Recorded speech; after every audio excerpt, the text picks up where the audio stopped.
ben Luc Veldman, ik ben 13 jaar en ik zwem met het record van Pieter van de Hogeband. Ik ben Marit Steenbergen, 13 jaar en ik zwem het record van Ranomi Kromowidjojo.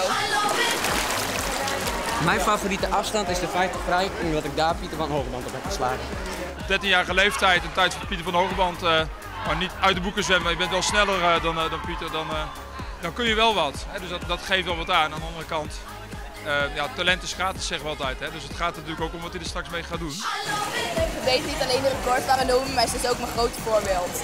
Marit heeft zich als doel gesteld om Olympisch kampioen te worden. Dus dat is een lange weg te gaan.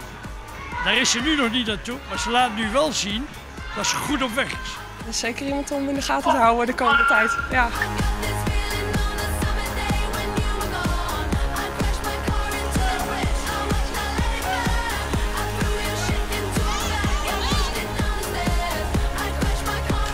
Wat is er zo leuk aan zwemmen?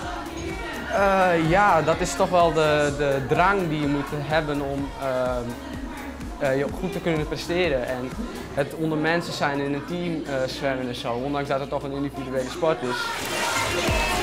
Ik heb sinds mijn 8e bijna Tunia gezwommen, maar omdat ik graag een grote sprong wil maken, ben ik sinds dit seizoen in de leer gegaan bij Hendrik Koeking. Ik denk ook dat hij, als ik naar zijn lichaam kijk, dat hij nog ontzettend veel kan groeien. Ook als ik naar zijn techniek kijk, kan hij ontzettend veel groeien. Ja, dat vraagt straks wel een heleboel training. Kijk, en dat heeft dan nog wel wat tijd nodig om dat allemaal, die diamant die het is, ook nog even goed geslepen te krijgen. Vorig jaar haalde ik 18 Nederlandse titels en nu wil ik graag plaatsen voor de Europese Jeugd Olympisch Festival. Bijzonder aan Marit is wat ze wil, dat meestal bereikt ze dat ook. Dus dat maakt haar wel een heel groot talent.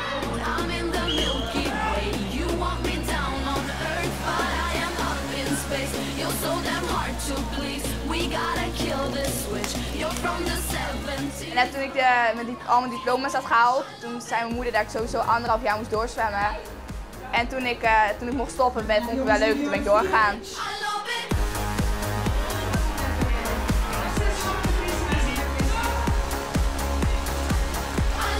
Meestal zo'n 4:30 gaat de wekker. Dan ga ik naar het zwembad in Leeuwarden. En ga ik met de bus en de trein ga ik weer terug naar Sneek. Ga ik naar school. En dan ga ik dan met de fiets naar huis. En daarna mijn huiswerk maken en zo. En dan eten en dan vroeg op bed en dan gaat het weer opnieuw.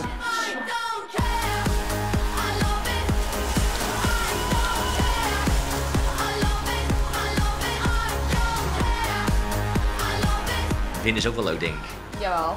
Je wint alles. Ja. 18 titels. Hoe is dat? Ja. Ja, dat is heel erg leuk. En vooral als je dan ook nog doorkrijgt dat je de eerste bent. Ja, dat is heel erg leuk.